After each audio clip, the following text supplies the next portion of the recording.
Voltemos, meus queridos, à análise das classificações contratuais.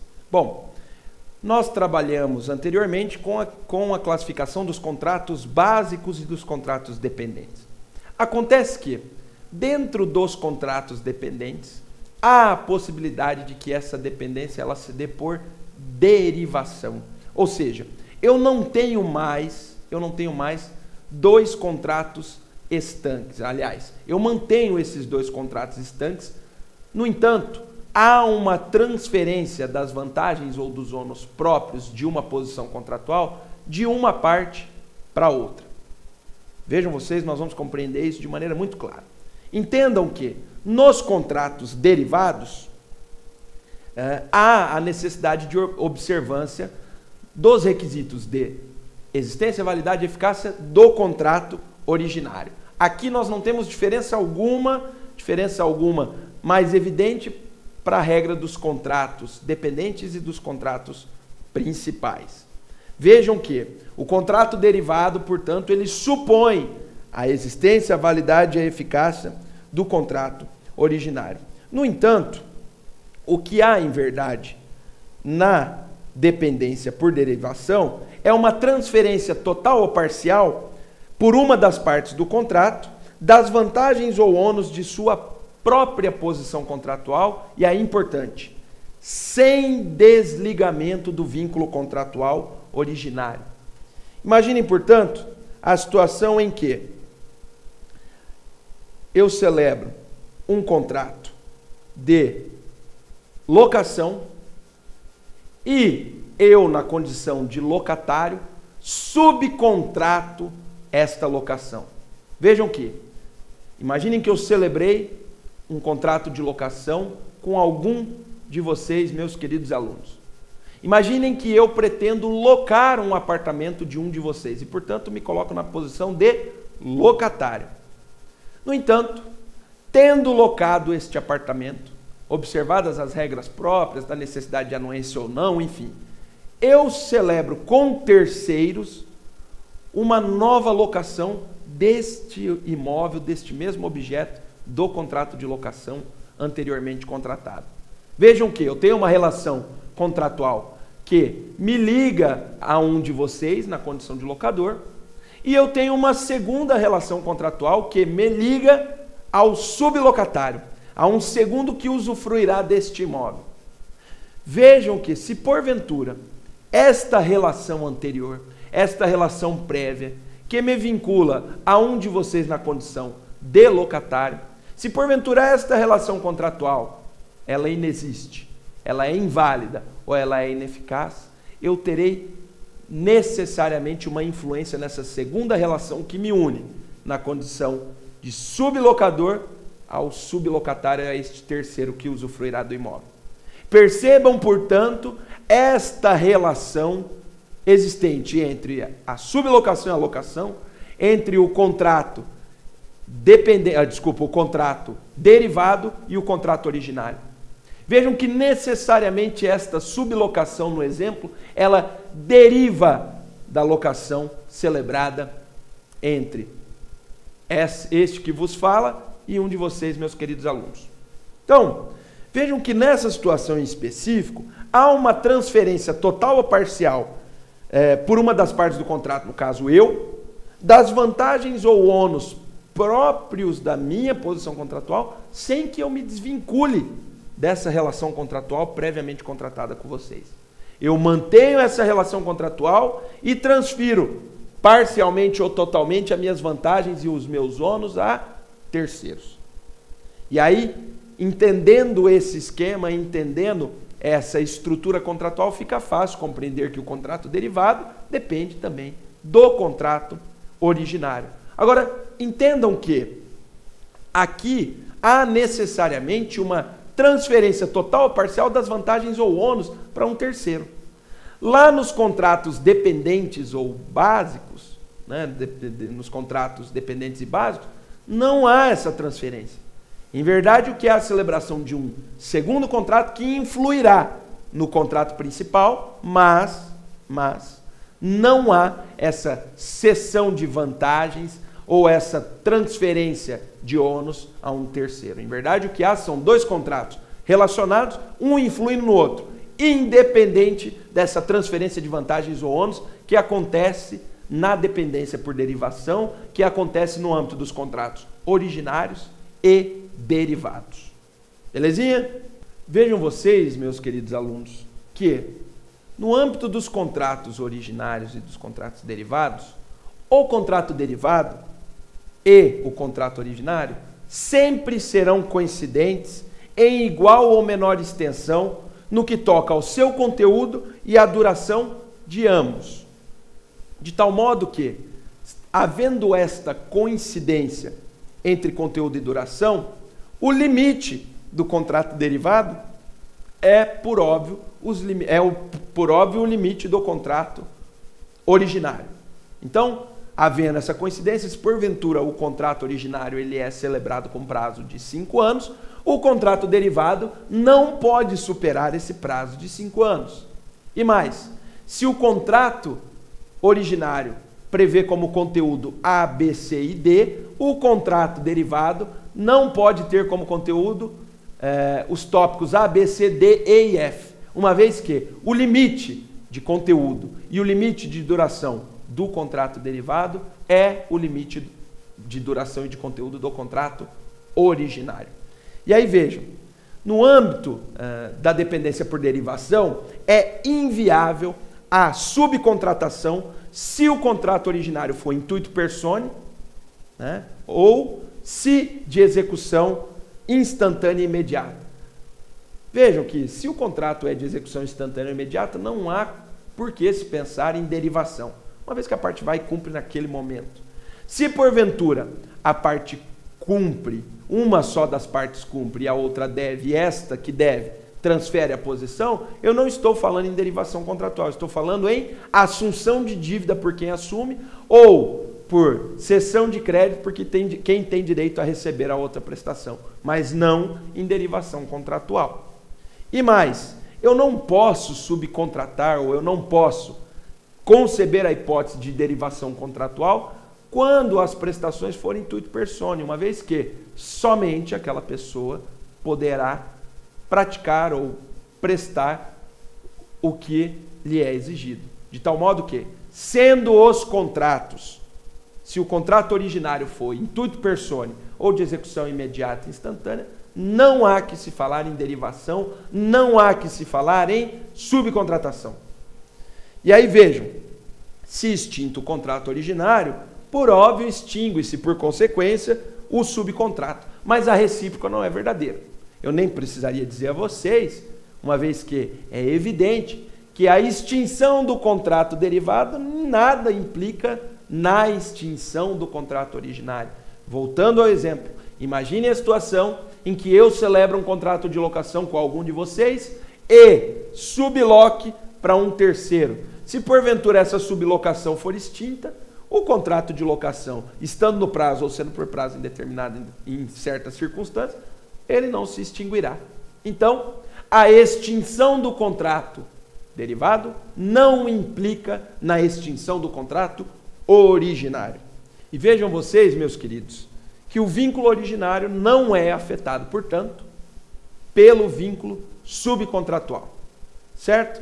Agora, é importante ressalvar que, em princípio, a subcontratação não depende de anuência da outra parte do contrato originário, exceto se a lei assim o exigir, como lá na hipótese da locação, lá na Lei 8245 de 91, no artigo 13, ou no artigo 605 do Código Civil.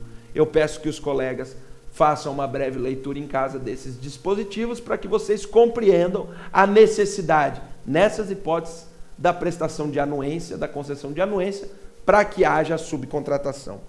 E também, em princípio, não há novo vínculo entre a outra parte do contrato originário e o próprio subcontratado, exceto se este vínculo for criado por lei, como também previsto lá na Lei 8245 de 91, no artigo 16. Leiam esses dispositivos e, se tiverem alguma dúvida, por favor, me procurem depois para que nós possamos esclarecê-los. Então, o que tem de ficar fixado na mente de vocês é que, em princípio, o vínculo originário não é afetado pelo subcontratual. Em princípio, não há necessidade de concessão de anuência da outra parte do contrato originário para que o subcontrato seja de fato celebrado. E, em princípio, não se cria um novo vínculo entre o subcontratado e o contratante do contrato originário. Tudo bem? Passemos à frente. Vejam, meus colegas, que quando eu falo em subcontratação, ainda que ela seja total, eu não posso confundi-la com cessão de contrato. São duas figuras distintas. Na cessão contratual, o que ocorre é uma cessão da posição ocupada pela pessoa, de tal modo que, na cessão contratual, há desvinculação do cedente.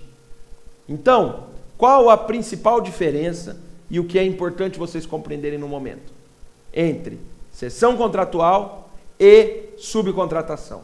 Na subcontratação, há transferência total ou parcial de vantagens ou ônus de uma das partes sem desvinculação da parte da relação contratual. Na cessão de contrato, há uma transferência total de vantagens e ônus com desligamento de uma das partes daquela que cede da relação contratual. Então vejam, na hipótese de cessão de contrato, aquele que cede a sua posição contratual de credor a devedor, ele é responsável subsidiariamente por eventual inadimplemento do cessionário, mas ele não é responsável solidário. Uma vez que se solidário fosse, eu subentenderia que, em verdade, ele não se desligou da relação contratual. Então, diferença entre cessão contratual e subcontratação. Na subcontratação, há manutenção do vínculo que une aquele que transfere vantagem ou ônus. E, na cessão de contrato, há desligamento daquele que cede vantagens ou ônus. Beleza?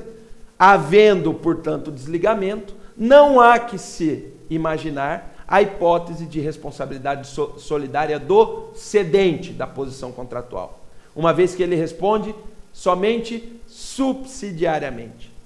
Lá na subcontratação, esta regra é diversa, uma vez que aquele que transfere ônus ou vantagens pode ou não responder subsidiariamente, no mais das vezes responde solidariamente. Ok? Pois bem, passemos. Vejam vocês, meus colegas, que a cessão de contrato também é impossível se o contrato originário for intuito personae ou de execução instantânea e imediata, fazendo a mesma ressalva. Se porventura uma das partes adimpliu, o que há em verdade posteriormente a isso é uma cessão de crédito ou uma assunção de dívidas e não uma cessão de posição contratual. Feito? Muito bem, passemos para a próxima classificação. Passemos agora, meus queridos alunos, a analisar a distinção entre contratos preliminares e contratos definitivos.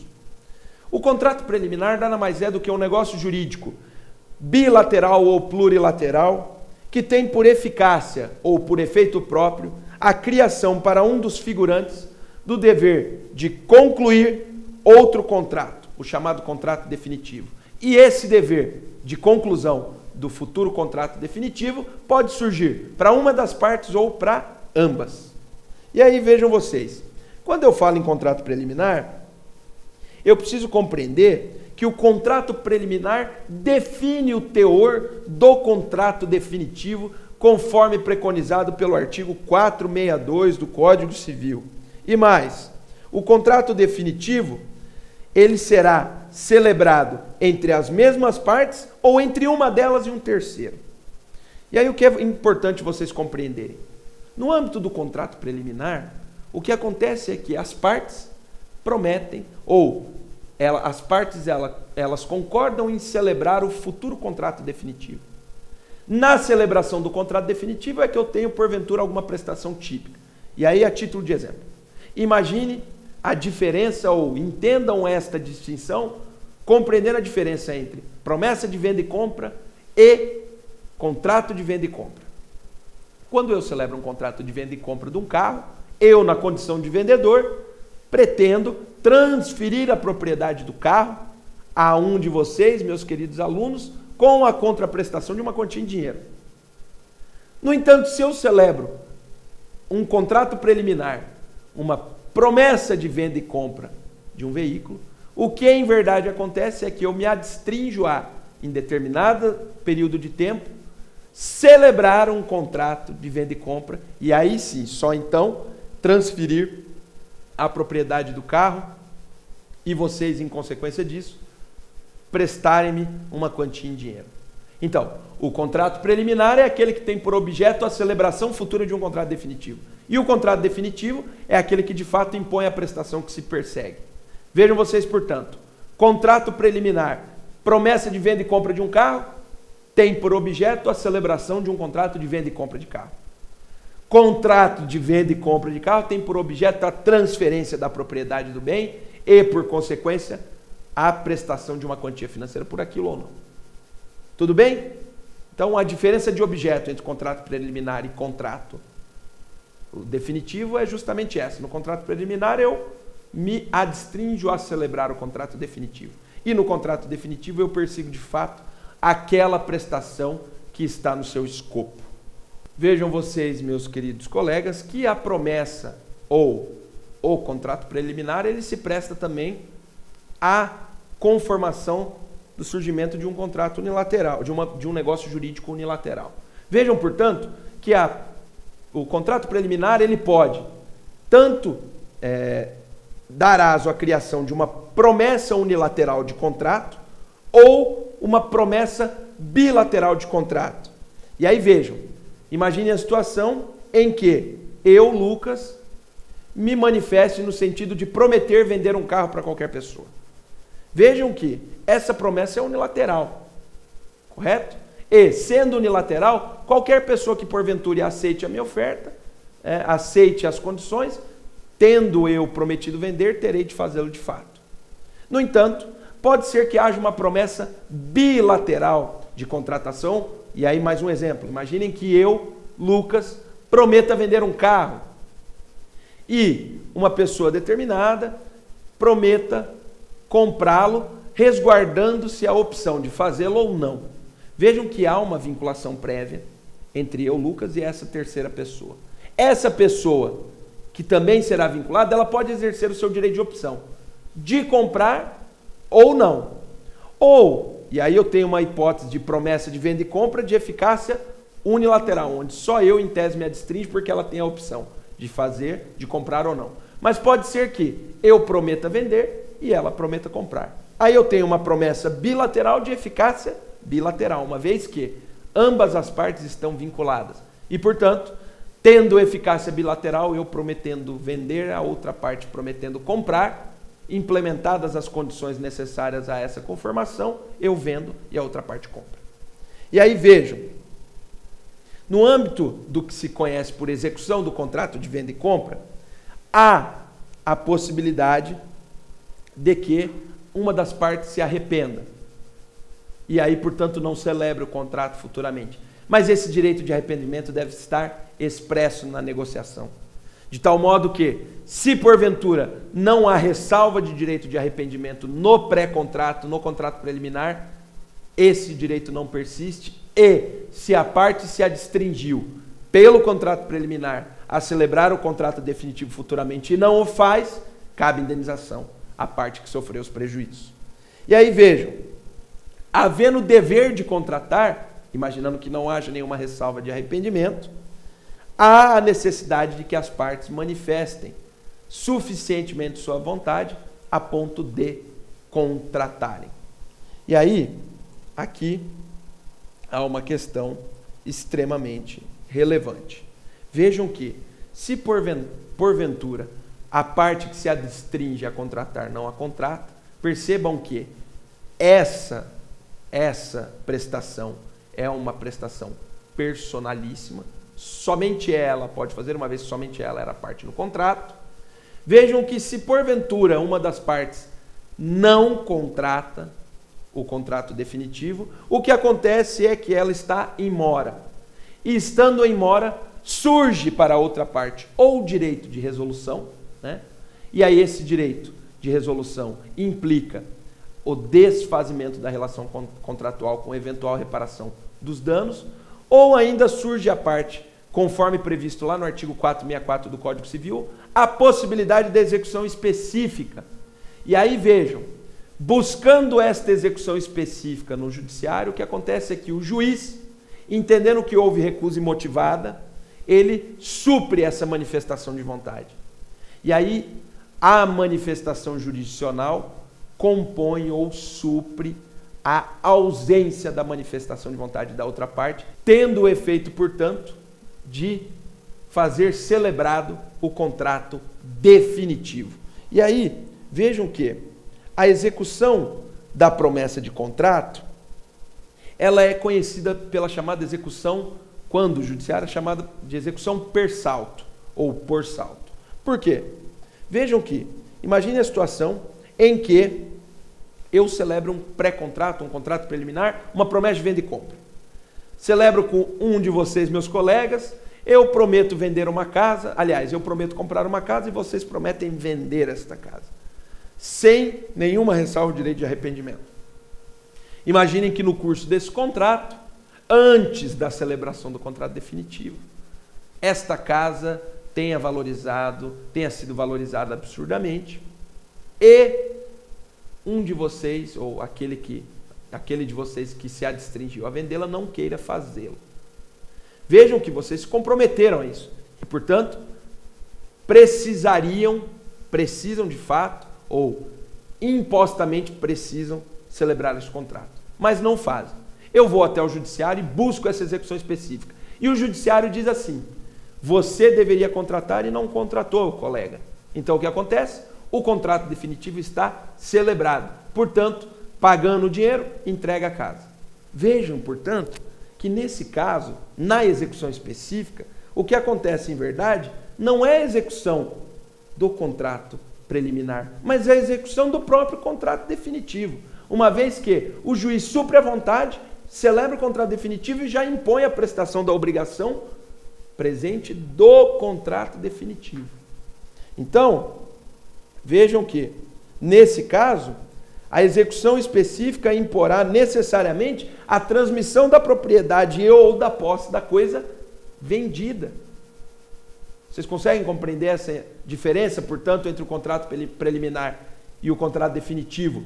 Quando não suprido, aliás, quando não executado a promessa de contrato, vejam que se eu celebro um contrato de compromisso de venda e compra e não celebro a futura venda e compra, a outra parte buscando no judiciário a execução específica desse contrato preliminar, o judiciário determina o suprimento da ausência de vontade e já impõe os próprios efeitos do contrato de venda e compra definitivo.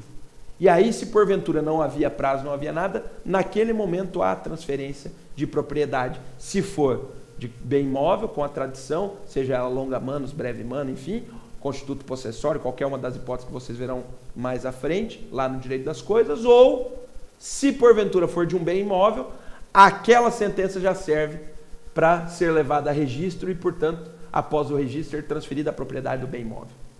Então, conhecer as nuances do contrato preliminar e do contrato principal tem essa relevância.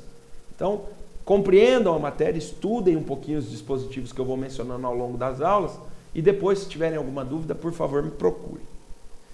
E aí, meus queridos, vejam vocês que esta execução por salto, ela pode ser inviabilizada, seja por pré-exclusão negocial, prevista lá no contrato preliminar, seja por fato imputável ao devedor. E aí, havendo fato imputável ao devedor que inviabilize a execução por salto, ele precisa indenizar a outra parte que sofreu prejuízo, por óbvio. Lembrando que, quando eu estou diante de um contrato real, e aí, se vocês não se lembram, eu refresco a memória de vocês, o contrato real é aquele que, além da manifestação de vontade, há a necessidade de um elemento real como requisito de sua existência. E aí vejam, se eu estou diante de uma execução específica, de uma promessa de contrato real, o juiz fixa um prazo para a composição do elemento real, conforme previsto lá no CPC artigo 632 e 638, ou, caso não haja necessidade ou não haja interesse da parte nessa execução específica, eu converto em execução genérica, e aí aquele que não prestou ou não compôs a sua manifestação de vontade com o elemento real, essa pessoa pagará a indenização àquele que se prejudicou. Feito, turma? Espero que eu tenha auxiliado, espero que essas aulinhas sirvam de alguma coisa, e logo mais nós falaremos de contratos paritários, contratos de adesão, fecharemos a parte de classificação e aí nos aproximaremos do fim do estudo da matéria. Um beijo no coração de vocês e até mais.